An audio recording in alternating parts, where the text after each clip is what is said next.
Romanticism is a movement originating in the 18th century. It was a response to societal upheaval at the time and the increasing industrialization of the world. Romantic works often portray the struggle of individuals, especially individuals suffering under the industrial system, which was rising at the time. Romantic ideology generally portrays the childhood state as one of goodness, freedom, and purity, and that the societal state is one which corrupts the individual as they grow. Romantic romance stories will often portray the soulmate, an individual who can save the corrupted soul of the protagonist, who has been damaged so heavily by society, in which success on the soulmate's part means a lifetime of happiness for the couple, and failure often means death. These ideas and the responses to them have been massively influential to society as a whole, and impact everything from literature, to art, to theater, and even to social theories in our basic notion of progress as a society. We will begin this video on the rise of Romanticism in the history of Romanticism. So let's start by rewinding.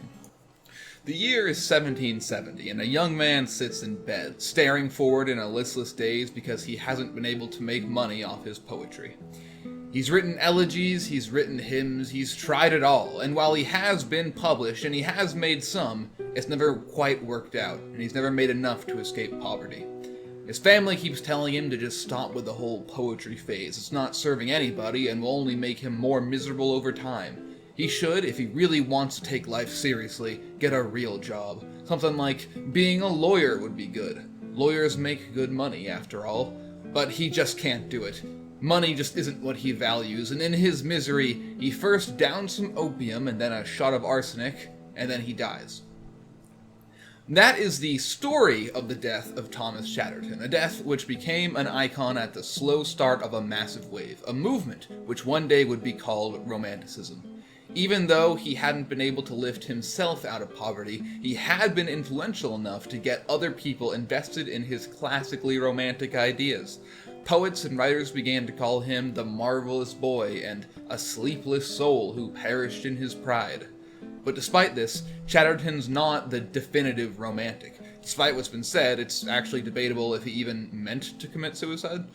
More importantly, though, than who he was, is what people saw him as. He was this tragic hero, a definitive, real-life example of a tragic artist who gave everything to create works of beauty that he'd never be properly appreciated for. And this is a core idea of Romanticism. Romanticism as a movement began as a response to the societal changes and upheaval that were seen in the middle end of the 1700s. As industry was booming more and more into people's lives, the Enlightenment values of objective reasoning and order was something people at the time were becoming increasingly disillusioned with.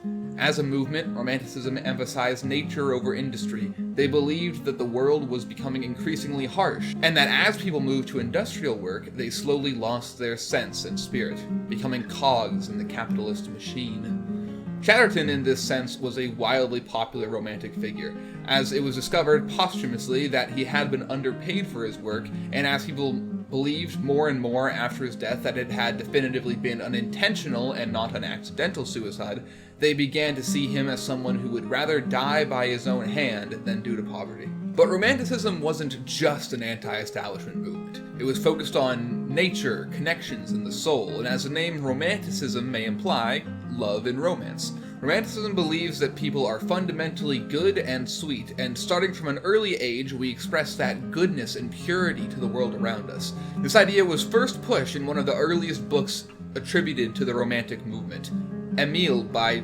Jean-Jacques Rousseau. Rousseau believed that we are born good and then corrupted by society over time, which as an idea acted as both a response and replacement to the diminishing secular belief that we are destined to be sinners no matter what and are somewhat broken by nature, which was the predominant belief at the time before then. Built on this idea from Rousseau is one of the most central beliefs to Romanticism, the belief in the soulmate. Romantics believe that for everyone there exists a soulmate, a partner waiting out there somewhere for them. They also believe that this soulmate was the cure to that corruption caused by society, and that once you find that soulmate, you'll emotionally feel as pure and at peace as you were as a child. The listlessness in life would simply fade away, and the person you and your soulmate become, now complete and full people, would exist as a banishment to the loneliness and isolation that either of you felt before in life. This is why the notion of happily ever after, along with the notions of an early death, are so common in romantic works, and it is also why the notion of adultery is so common in early romantic works. If the meaning of life is found in love, and if love is found in the soulmate, then by betraying that love and that soulmate, you are fundamentally betraying the meaning of life.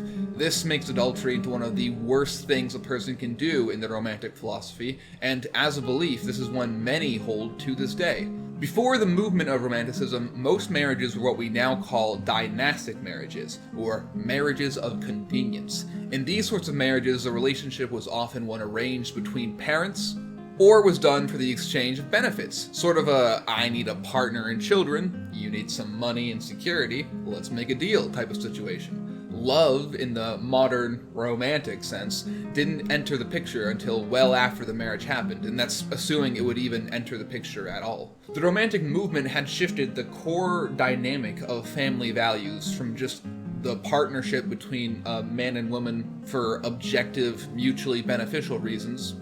Okay, not always mutually beneficial, but usually mutually beneficial reasons, to one of purely spontaneous and emotional origin. Crushes were often portrayed in Romanticism, and there's a lot of early romantic works in which a couple would first interact when catching each other's attention in some public place, often on a train, before ultimately falling in love. All that being said, though, it is worth remembering that Romanticism was never purely about love or the pursuit of it. Its most central values has always been valuing individuality, freedom.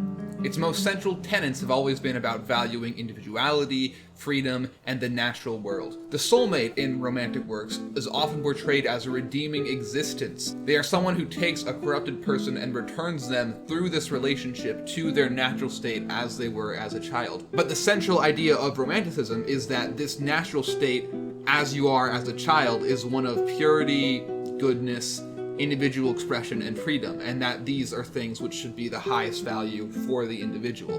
The more romantic ideas of Romanticism would push their way into society. Marriages became much more emphasized on the connection between married individuals, while premarital relationships became much more focused on the courting between them, and so on. At the same time, since the romantic artist was often a tragic tale of someone being exploited by an evil industry, Romanticism and romantic ideals brought on much more engagement with the causes of oppression and poverty, and with the idea of doing something about them. It was a spark to discussing social progress and the increased rights of the individual.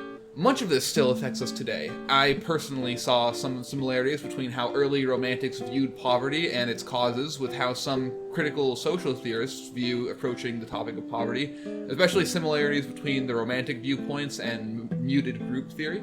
Many of those social theorists were affected by film and literature, and as romantic films and literature have become so much of a defining feature of society, I think that's an easy connection to make.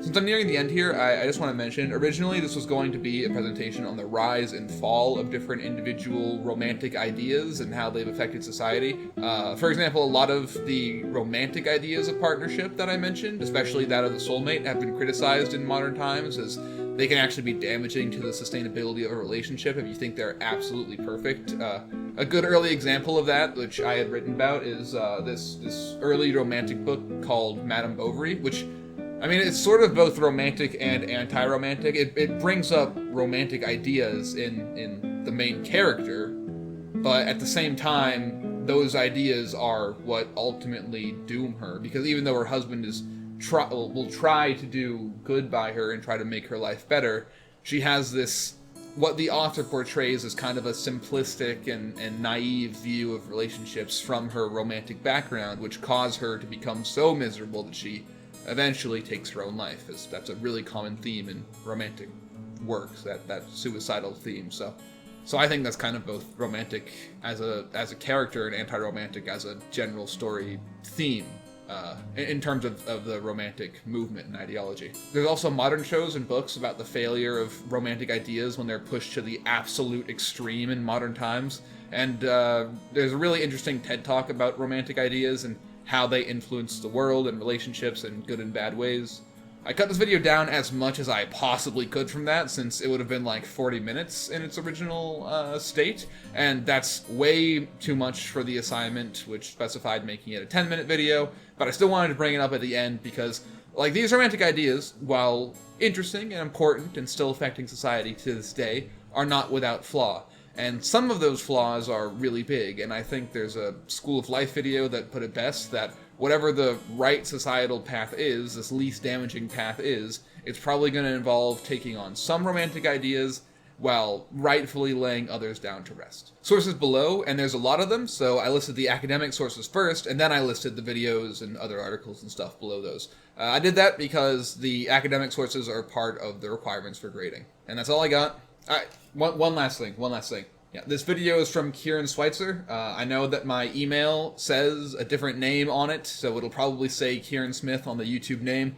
I don't know how to change it, so, but yeah, that's who it's from. Kieran Schweitzer. Please give me an A. Thanks.